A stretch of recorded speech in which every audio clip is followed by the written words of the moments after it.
What goes around comes around. What goes up must come down. Now who's crying, desiring to come back to me? I remember when I was sitting home alone, waiting for you at 3 o'clock in the morning, night after night, knowing something's going on.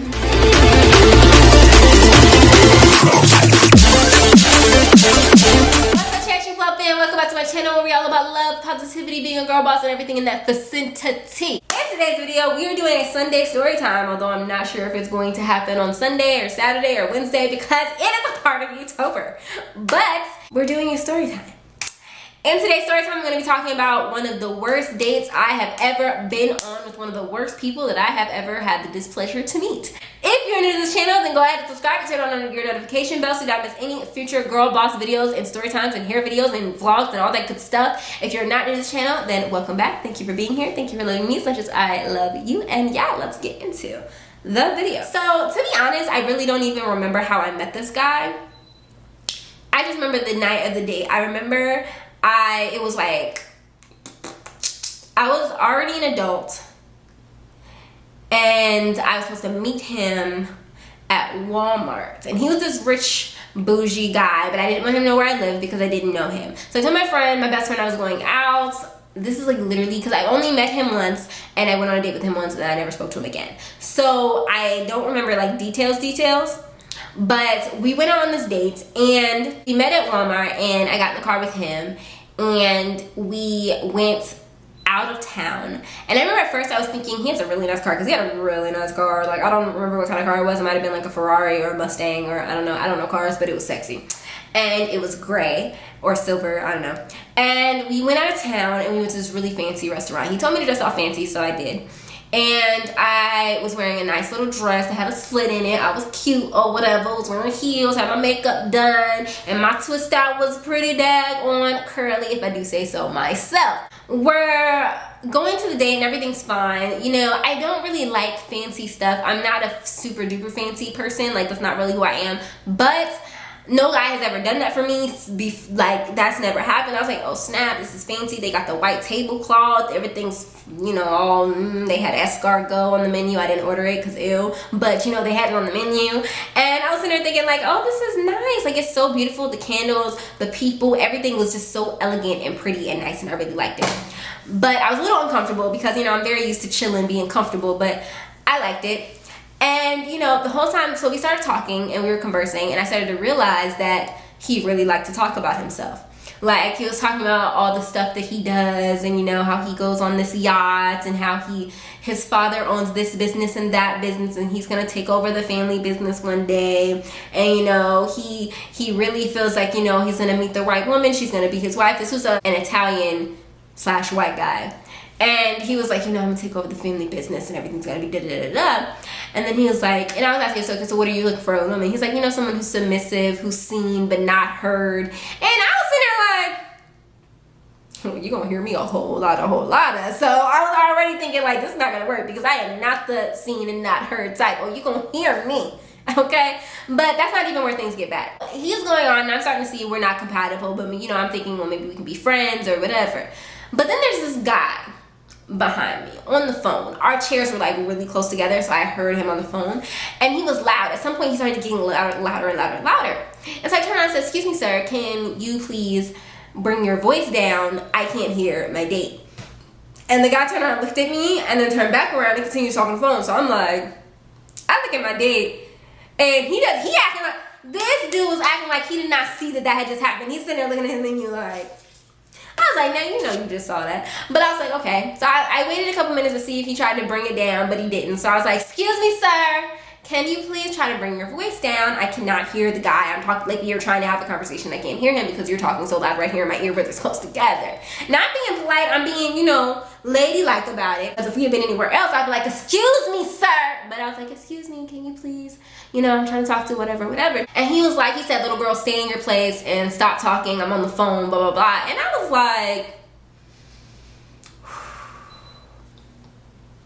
now, anybody who knows, if you see my other story times about who I was back in the olden days, people don't talk to me like that. I was like, said, you have one more time for me to tell you to please quiet your voice. Because if I hear you loud as life in my ear one more time, I'm going to set your phone right at your hand. And he was like, I will smack you. And he said, he said to my face, little girl, I will smack you. And he stood up. And so I stood up. I was like, nigga, you ain't nothing but like 5'2". I'm not afraid of you. Like, just because you got on a suit and you a man, you think that you're going to be talking to me any other kind of way and you'll be talking all up in my ear and stuff, acting all crazy. Oh, no. You don't know. These heels come off. And will go right across your cranium. Keep on playing with me. My date stands up. And he walks over to the situation. I'm sitting there thinking, okay, he's gonna stand in front, he's gonna be a man, he's gonna be like, yo, this, da da da da. And he's like, I'm sorry, sir, was she disturbing you? I said, what?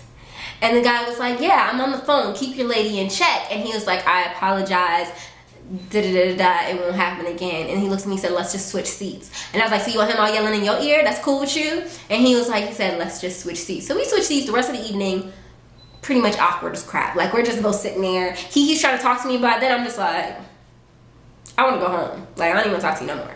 Like, I want to call my mom and have her come pick me up. I don't even want to ride home with you. Like, F you in your little fancy car. I'm not. This is ridiculous. And we get in the car, and he slams my door shut when he opens it for me. He slams it shut, and I'm just like, whoop, whoop, whoop, you mad?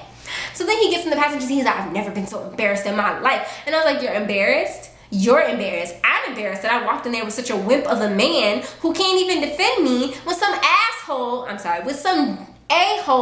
is clearly in the wrong. He's like, it doesn't matter if he's in the wrong. He was like, you need to learn how to stay in your place. I said, what the freak is my place? Because you keep talking about these places and being seen and not heard and all that BS, and I'm not with it. I'm gonna need you to explain, what the freak is my place? Let me know what my place is so that I don't make this mistake no more, because you got me confused.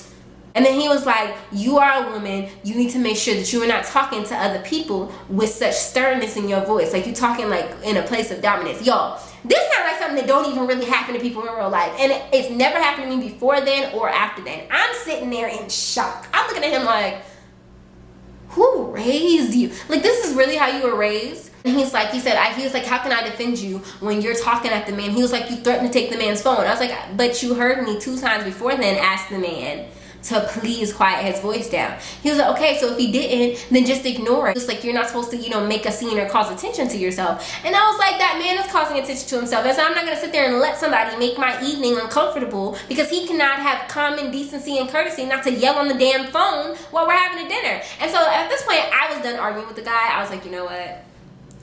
He said, I was going to take you home to my house so that you could meet my brother. He was like, but I'm afraid that you don't know how to act classy enough in order for that to take place. And I was like, I just started laughing. I was like, so I'm not classy because I don't let somebody walk all over me. He was like, it's not walking all over you, it's staying in your place. I said, say something else about my place. Say something else about my place. And my fist is about to take place in your face. Say something else about my place. When he said that, I was like, nigga, you got one more time to tell me to stay in my place before we have to fight. Because I was getting ready to but I was like, okay, let me just get home. I was like, just take me home, it's fine. We get to the house, he was like, maybe we can try this again. I said, maybe not. I closed the door, I walked in the house. Never even really talked about the date again. I was so over it. I was so disgusted and frustrated. I was like, I can't even. Luckily, nobody was home. My mom wasn't there. And for me to go in there, she wasn't there, so I couldn't vent to her about the night. Like, she was out doing something herself. So I was just like, worst date ever. It was awkward, it was uncomfortable, and I ain't that type of girl that can be with somebody who's not going to defend me or have my back. I don't need you to defend me, but you have to at least have my back. Like, you ain't about to just be taking some other random stranger's side over mine, especially when you saw what happened from the beginning and you know that they're wrong. If I had been ghetto about it, it would have been one thing. Because I could have been ghetto about it. I can get ghetto. Like, my friends will tell you, oh, I can get ghetto. I said, but I wasn't. Not at all. Because I knew where I was. I already felt uncomfortable in the place. I was being hella soft-spoken, which isn't even like me. But nah, this dude had me, And in my mind, I was like, is that why you took me out of town where all the other people with the effed up mindsets are? Like, women are just seen and not heard. It's just like a common thread in the rich societies because that's dead.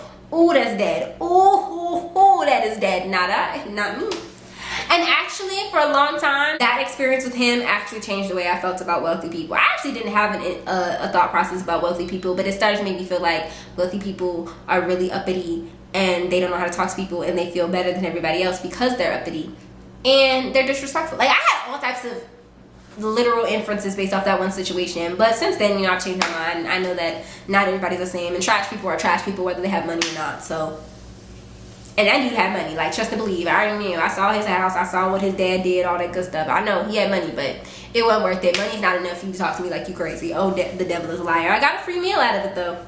If you enjoyed that story, then let me know in the comment section down below. Thank you guys so much for watching. If you've made it to this point in the video, then leave a banana emoji in the comment section down below. Thank you guys so much for watching. Thank you for loving me as much as I love you. And yeah, I'll see you guys in the next video.